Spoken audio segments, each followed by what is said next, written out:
So I'm going to be talking about the centrality of puberty blockers to the gender-affirmative model of care. And I want to start off, does not seem to be clicking. Arrow. Yeah, I'm doing the arrow. That's good. With a quote from Zoe Zephyr, from a representative in the state of Montana, who said, if you're forcing a trans child to go through puberty when they are trans, that is tantamount to torture. And of course, you can find many similar statements from other kind of luminaries and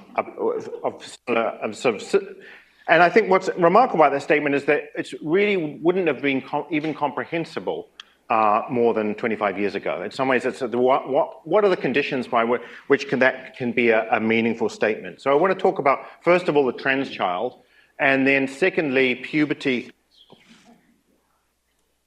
Great, thanks. And then secondly, puberty as a kind of torture or as a kind of disease. So let's start with trans children. So if you look in the Google Ngrams, which is a huge corpus of text assembled by Google, mainly books, you can see that there's a massive increase if you look for trans kids, or not just transgender, but also transsexual, using the older term, transsexual children, all these kind of variants of that phrase. That has increased more than 300 times from 1990 to 2019. So there's a real increase in this there's a new kind of person coming into being, a new kind of identity, that of the trans child. Now, of course, we've always had cross-gender behavior. I mean, cross-gender behavior is, I'm sure, culturally universal, and certainly we can find many, many instances of it throughout history. I like this example from Earl Lind, who wrote probably the first, at least the first book-length autobiography that you could sort of say as a transgender autobiography. He called himself an androgyne. And he recounts his childhood. He says he plays with dolls and resisted wearing breeches. He, as he says, I occasionally masqueraded in a sister's dress, coquetting with my boy acquaintances, the same as if I were physically a girl. And he went on at a very young age to have a very active sex life with men. So, and you can see the picture of him there. And of course, cross-gender behavior actually makes up the majority, 5 out of the 8 criteria for classifying kids as having gender dysphoria in the DSM-5. So cross-gender behavior is universal. And in fact, I really like this this actual kind of graphical description of the extent to which we have cross-gender behavior. So we can see that these were 4,600 kids in the mid-1990s, so really before those trans kids were invented. And their parents were asked when they were just before they started school to classify a lot of their behavior on various different questions, like does your child like dressing up in girlish clothes? Do they enjoy rough and tumble play? And from this we have a nice distribution of gendered behavior, feminine on the left, masculine on the right. You can see that on average, actually boys are very different from girls, even though this is after the kind of feminist, the influence of the feminist revolution. Nevertheless, even though there's, on average, boys are very different from girls, there is an overlap. And in fact, there's quite a substantial overlap if you think about boys who are more masculine, more feminine, they're more towards the girl average than the boy average. And there are even some extreme cases, and this would be like Earl Lind, who are actually more girlish than the average girl. So I think it has a depiction of why it's possible when you have this new category of the trans child, why it's possible for so many increasing number of kids to fit into or find themselves in that classification. So social transition, when we think about trans kids, we often think about social transition. Social transition, that is sort of pretending to be the opposite sex while you're in school, before you've left school, so in some sense before you become an adult, is really vanishingly rare before the 1990s.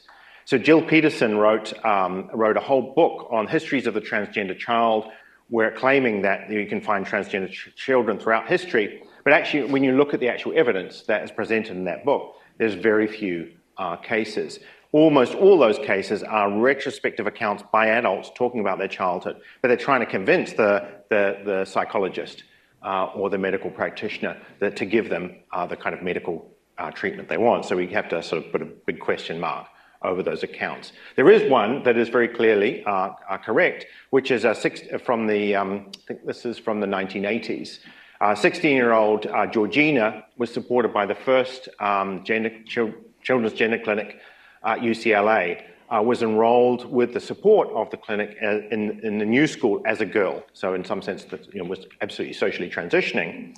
So that one, that is obviously a good case of social transition. What Jill Peterson does not state is that the family were all reassured to discover that George was not a homosexual, something that Jill Peterson doesn't mention. So this raises the point that there's obviously a strong association between cross-gender behavior and homosexuality. So if we go back to this nice little study from England, when you look at parents, the parents' evaluations of their kids' gender behavior, this is, I'm just showing you for brevity, the boys, you can see that on average boys, if a boy was as close to the average kind of girl in his activities as he was to a boy, midway between, he's 8 times more likely to identify at the age of 15 as gay. And of course, as you get more and more feminine boys, the likelihood of being gay, of identifying as gay, increases substantially. And in fact, you could either, in some ways, if you read the book, The Diary of an Androgyne, you could also see it as a diary of a gay man, sort of account of a gay man, or as a trans woman. It's really, in some ways, it's a bit of both. So that's the sort of cross-gender behavior and its association with homosexuality. Where we come to the origins of the trans child, obviously there are many different sort of sources for this. One is the academic theories that we know as queer theory, and the sort of seminal influence of Judith Butler. Judith Butler becomes one of the most cited authors in the social sciences, and in her famous book, Gender Trouble, she says, when the constructed status of gender is theorized as radically independent of sex, gender itself becomes a free-floating artifice. And so there's no connection now between gender and sex. Anyone can be anything. So that's the sort of high theory, which of course, for a while, just occupies sort of very sort of abstruse theoretical realms in graduate school, but actually, as we know now, sort of filters down through, so many people go to college, so many learn this, even undergraduates, and then it becomes part of the culture of the professional managerial classes.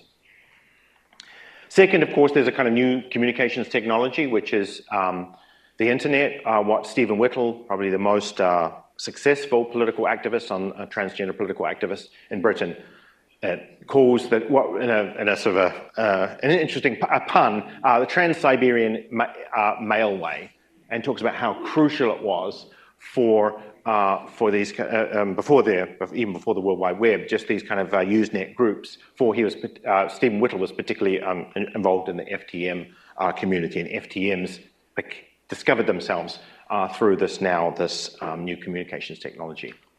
So I think those are important, and I'm sure there are other factors that are important as well. What I want to talk about is the importance of the centrality of puberty suppression to this new kind of person, this new kind of way of being. And this, of course, I'm going to skip fairly lightly over this because I'm sure you've learned about this in the morning session.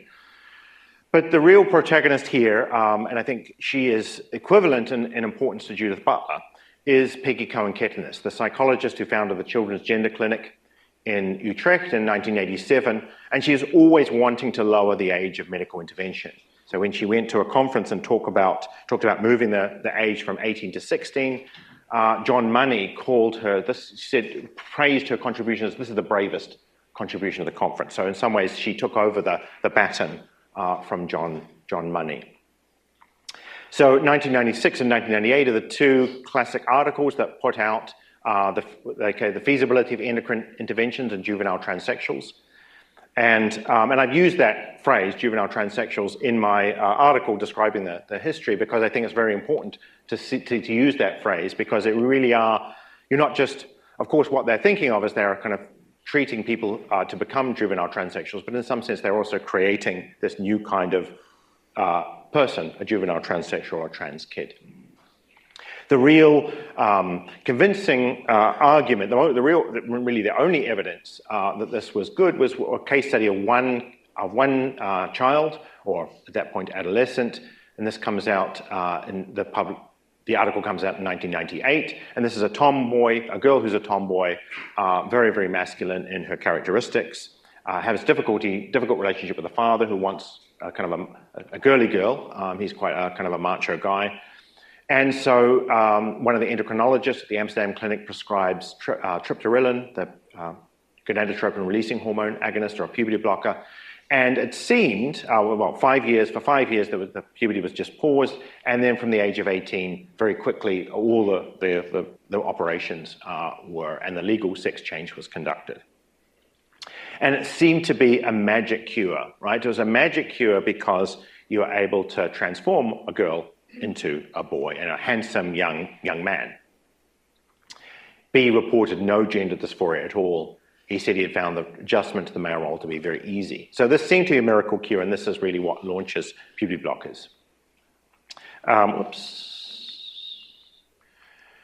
So I'm sure you're familiar with this from the morning session. I think the thing to emphasize here is that the importance of the kind of superficially passing. That the key thing is, as Peggy Cohen-Kettenis said, I was struck by B just looked like any other young man, apart from perhaps B's height. And so what the key advantage of puberty suppression is that it creates individuals who more easily pass into the opposite gender role. And so the emphasis is really on appearance rather than sexuality or fertility. So in fact, in the case study of B, they spent a lot of time talking about height because they're very worried about the sort of height that B was actually quite short compared to other Dutch men. This is not just, and the puberty suppression is not just a series of a particular drug and a particular treatment regime, but also a kind of series of rhetorical devices. So one is the argument that the puberty suppression is reversible, which of course there was no evidence for. But of course, that justifies starting under the normal age of medical consent, which in the Netherlands was 16.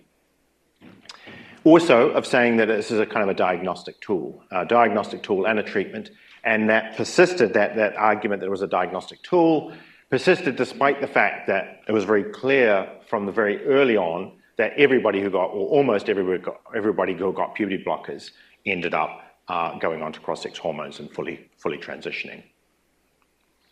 There's also, I think, when you read the literature introducing the Dutch protocol, is a kind of interesting kind of set of two things that are completely erased, which are remarkable in their omission. One is the sort of, as I said, the denial of the very well-attested finding at that point that homosexuality was closely associated with gender variance across gender behavior. And in fact, they've sort of, in the early articles, they sort of say that, well, some of the youngsters, the cross-gender behavior is more correlates considerably stronger with future homosexuality. And yet, of course, in their treatment, they were guaranteeing, in some ways, they were creating heterosexuals of the opposite sex.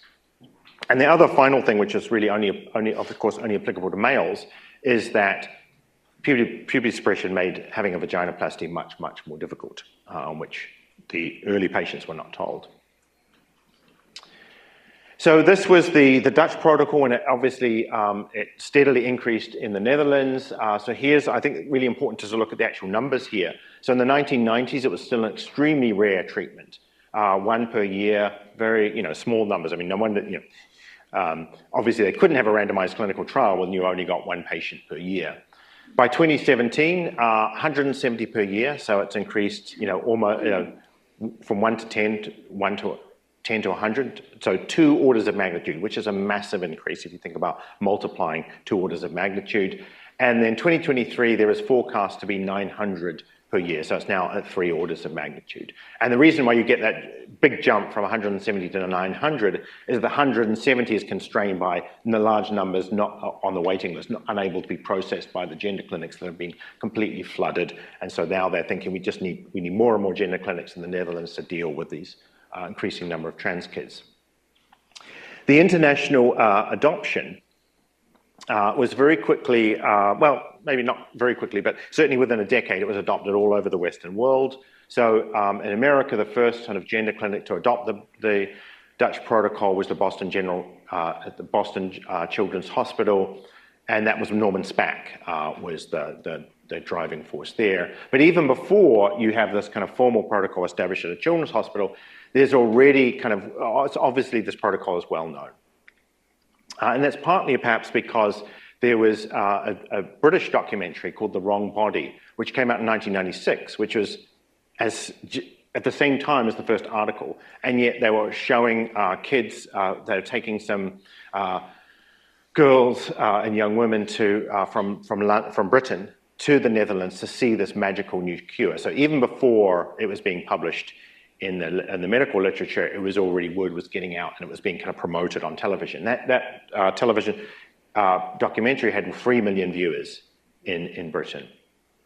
So another example of how the sort of informal word got out is the Philadelphia Trans Health Conference in 2005. There's a nice account by someone who visited, the journalist who visited there, saying, blockers were the hot topic. One mother who'd found out about them too late cried. The guilt I feel is overwhelming. The preteens sized each other up for signs of the magic drug. So already by 2005, precisely because you have the kind of internet communicating among these people and parents, the potential and apparently a magical potential of puberty blockers is being communicated. The one thing that's important to note here is that the Dutch were fairly, not always, but they generally insisted on a minimum age of 12. But of course, as it becomes adopted internationally, the argument was, well, we should start whenever puberty starts. So Tanner stage 2, so if the kid starts going through puberty at 9, then we should start puberty blockers at 9. So there's a no minimum age in Britain and in America and so on. So obviously, only a small number of trans adolescents undergo early puberty suppression. In fact, we were just talking about this just over lunch. Obviously, the typical person coming to a children's gender clinic is a girl age 17. And of course, puberty blockers, even if they take them for a year as part of a kind of a diagnostic phase, it's still obviously, in some sense, puberty has gone already. However, what I would say is that even though they're a small proportion of the kind of total clientele, they really exercise a much greater influence on the sort of imaginary of the trans child. So if you think about the children who dominate the media portrayals, like Jazz Jennings in the United States, Jackie Green in the United Kingdom, Valentijn de Hing in the Netherlands, these are all kids who have these very, very positive documentaries made about them, and they're sort of held up as these wonderful kind of role models, of course, you know, as Jazz Jennings. All of the ones who dominate media portrayals, the most salient ones, had very early puberty suppression, and that's why, in some sense, why they're so media friendly. And of course, the availability of puberty blockers makes it feasible to do early social transition. Without puberty suppression, it would be ludicrous to enroll a young child as the opposite sex, because as soon as puberty hit, it would be very obvious and everybody would be very aware of it. But knowing that you have puberty blockers available means that you can then begin early social transition, as happened, of course, to Jazz. Jazz was socially transitioned at the age of 6 or 7 or whatever, precisely because his parents knew that puberty blockers would be available when necessary. And of course, this also has a kind of a double effect here, because social transition becomes a self-reinforcing process. Social transition then locks in the transgender identity. So you kind of got puberty blockers makes social transition possible, but also social transition then makes puberty blockers essential and further medical transition. And finally, and I just have time because time's almost running out, but just this way, puberty suppression then allows puberty, which is after all a kind of absolutely natural and essential vital part of becoming an adult, become a sort of sexually mature adult, puberty itself becomes envisaged as some kind of disease.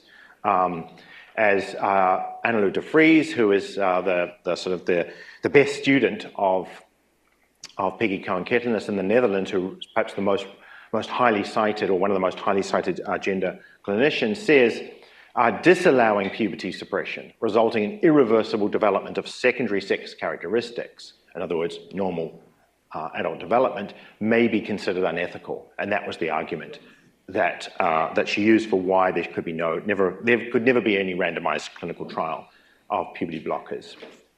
And so that's how we get, as I would argue, that puberty suppression is central to where we get to the point where a Montana state representative can say that puberty is a kind of torture that we can't allow children to undergo.